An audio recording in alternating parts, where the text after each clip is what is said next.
రాజ్యంలో పంట పండించిన పంట అంతా పోతుంది కానీ రాజ్యం లోపల ధాన్యాగారం మొత్తం తగ్గిపోతుంది. ఖజానా ఏం చేసిన రాజుగారు ఈ ముసలోళ్ళు తినిపెట్టుడు దండగా వీళ్ళందరినీ గుట్టపై తీసుకుపోయి అక్కడ పడేసి రాడి ఉంటుంటారు పోతారని అందరికీ హుకుం జారీ చేస్తాడు. ఇక రోజు కొంతమంది తల్లిదండ్రులని ముసలోళ్ళందరినీ తీసుకొని పోవడు ఆ గుట్ట మీద వదిలిపెట్టి వచ్చేవాళ్ళు అన్నట్టు. ఆకలితో అక్కడనే అలమటించి చచ్చిపోయేటోళ్ళు, ఏ పురుగో ఏ క్రూర జంతువుల పాలైపోయి. అయితే ఒక కొడుకు తండ్రిని తీసుకుపోతా అంటే మధ్యలో అన్నీ చెప్తా ఉన్నాడు. రాయి గుచ్చుకున్నాడు, అలా నాన్న కొద్దిగా చూసుకున్నాడు రా, అరే బాబు ఇది తినకు, జయ్యకు, ఎవరు పడితే వాళ్ళని నమ్మకం, అన్నీ టర్మ్స్ అండ్ కండిషన్ చెప్తా అంటే పాపం ఆ కొడుకు మానవత్వంతో ఏం చేసిండు, సరే మా నాన్నని ఏదైనా నేను కాపాడుకోవాలని చెప్పేసి రాజుగారి మాటని కాదని తీసుకుపోయి ఆ గుట్ట మీద తీసుకొచ్చి ఇంటికి మళ్ళీ ఎక్కడో దాస్తాడు.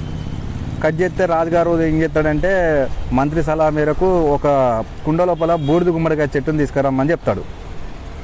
సో బూడిద గుమ్మడికాయ చెట్టు చాలా పెద్దగా ఉంటుంది, బూడిద గుమ్మడికాయ పెద్దగా ఉంటుంది కదా, కుండలు ఎట్లా పడుతుంది అది అని ఇక అందరు జనాలంతా ఆశ్చర్యపోతారు. ఎవరు తీసుకొస్తారో వాళ్ళకు ఒక మంచి బహుమతిని ప్రజెంటేషన్ చేస్తా అని రాజుగారు డప్పు సాటింగ్ చేస్తే ఈ యువకుడు ఏం చేయాలో అర్థం కాక ఆగమవుతా అంటాడు. ఇది ఎట్లా సాధ్యమైద్దా అని.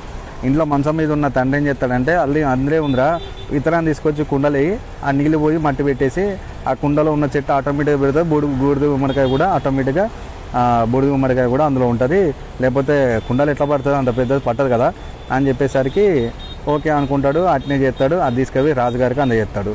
అరే ఫెంటాస్టిక్, వీడి తెలివితేటలు బాగా నచ్చినాయి, అరే బాబు నీకేం కావాలో చెప్పురా అంటే ఏం లేదు మా నాన్నగారిని నేను మా ఇంటికి తీసుకొచ్చుకోవాలనుకుంటాను మీ అనుమతితోని అని చెప్తే, మరి ఇప్పుడు మీ నాన్నగారు లేరు అంటే మీరు అనుమతి ఇస్తే నేను తీసుకొచ్చుకొని నాతో పాటే వండుకుంటా జీవితాంతం అని చెప్తే సరే అని రాజుగారు అనుమతి ఇస్తాడు. పోయి తీసుకొచ్చినట్టుగా యాక్టింగ్ చేసి వాళ్ళ నాన్నని చూపెడతాడు.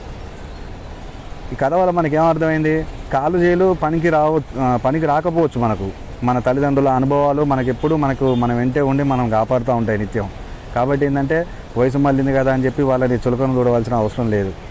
ఓకే, స్టోరీ మాత్రం నచ్చిన తెలుసు కదా, లైక్ చేసి ఫాలో చేసి వీలైతే చిన్న కామెంట్. Bye friends.